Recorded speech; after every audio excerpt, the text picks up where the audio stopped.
Bonjour à tous et bienvenue dans cette nouvelle vidéo de retour sur prédiction. J'espère que vous allez tous bien.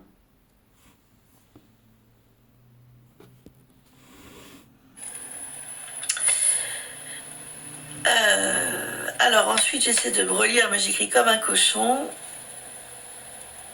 Ah oui, alors il va y avoir un volcan qui va vraiment se réveiller, là pour le coup, je vois des flaques de lave, des explosions de lave, et la particularité de ce volcan, c'est que c'est un volcan en fait que l'on craint, dont on craint le réveil en fait depuis des années. Alors j'ai pensé à celui qui est aux États-Unis, mais également en Italie, donc on verra bien. Attention également à tout ce qui concerne. Et voilà, comme prédit, je vous partage en dessous, dans la barre d'information de cette vidéo, le lien de cet article presse paru pour le compte de TVA Nouvelles, rédigé par Véronique Morin en date du 4 mars 2026. Soit 15 jours ou une petite semaine, entre une semaine et 15 jours après mon ressenti. Enfin, après que je l'ai exposé au grand public, puisque je l'avais ressenti depuis un certain temps. Donc la presse nous informe une semaine et demie après que j'ai posté ma prédiction. Je cite: « Après plus de 5 ans de silence, Échinus, le plus grand geyser acide de la planète, s'est réveillé à Yellowstone, a annoncé le parc national lundi. Des jaillissements sont survenus le mois dernier pour la première fois depuis 2017, comme je le prédisais, ça faisait déjà longtemps qu'il était au calme, ce volcan, dans cette source d'eau chaude dont l'acidité est particulièrement élevée pour un attrait naturel de ce type. Celle-ci provient d'un mélange de gaz acide et d'eau, précise Yellowstone sur son site web. Cette acidité demeure cependant modérée et ne corrode pas les roches environnantes. L'acide peu concentré s'apparente à celui jus d'orange ou au vinaigre, indiquent les responsables du parc.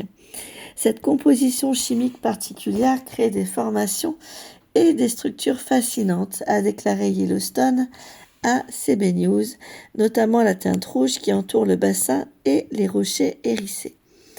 Durant la seconde moitié du XXe siècle, Échinus était très actif. Des plateformes d'observation et des bancs permettaient aux visiteurs de s'approcher davantage que de tout autre geyser du parc, selon Yellowstone. Depuis les années 70, il entrait en éruption tous les 40 à 80 minutes. Les années 80 à 90 ont vu des éruptions durer jusqu'à 90 minutes et atteignant 23 mètres de hauteur, selon CBS. Parfois, les jets jaillissaient horizontalement, éclaboussant les visiteurs d'eau chaude. L'activité a décliné au début des années 2000. En 2010, un système de surveillance thermique installé dans le canal d'écoulement a permis à Yellowstone de suivre son évolution. Le dispositif a enregistré 15 éruptions sporadiques entre octobre 2010 et janvier 2011, puis les manifestations sont restées rares et espacées jusqu'en octobre 2017. Après plusieurs semaines d'éruptions régulières, l'activité est brutalement interrompue, indique Yellowstone. Quelques éruptions ont eu lieu les années suivantes, mais le geyser est demeuré largement inactif, comme prédit.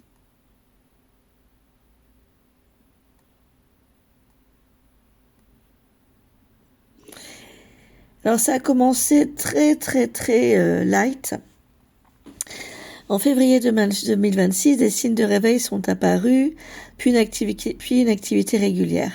À partir du 16 février, des éruptions de 6 à 9 mètres se sont produites toutes les quelques heures, selon le média américain, mais c'est depuis ces derniers jours que le geyser a connu des pics d'activité annonciateurs d'éruptions, mais aucune manifestation effective.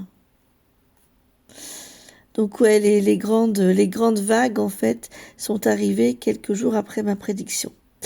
Prenez soin de vous, je vous dis à très vite pour de prochaines vidéos.